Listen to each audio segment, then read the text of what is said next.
আজকে রাতে কি খাবো গো? এই যে বাবা এনে দিয়ে গেছে চাউমিন,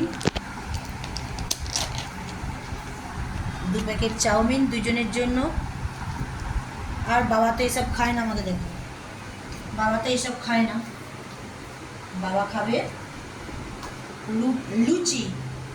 ওবেলা সেই লুচি করেছিলাম, তোমাদের তো বলেইছিলাম, সেই লুচির একটুখানি মাখা রয়ে গেছে, সেটা করে দেবো হাজবেন্ডকে। এই যে দিয়ে গেছে, সস দিয়ে গেছে, সস দিয়ে খাওয়া হবে। তো এইটাই আমাদের মা আর ছেলের রাতের মেনু। আর হাজবেন্ড খাবে লুচি, মিষ্টি আনবে বলেছে, আর আম। এই দিয়ে হাজবেন্ডের খাওয়া হয়ে যাবে। তো এই আমাদের ডিনার আজকে। ঠিক আছে, চলো তাহলে খেয়ে নেওয়া যাক। ওকে।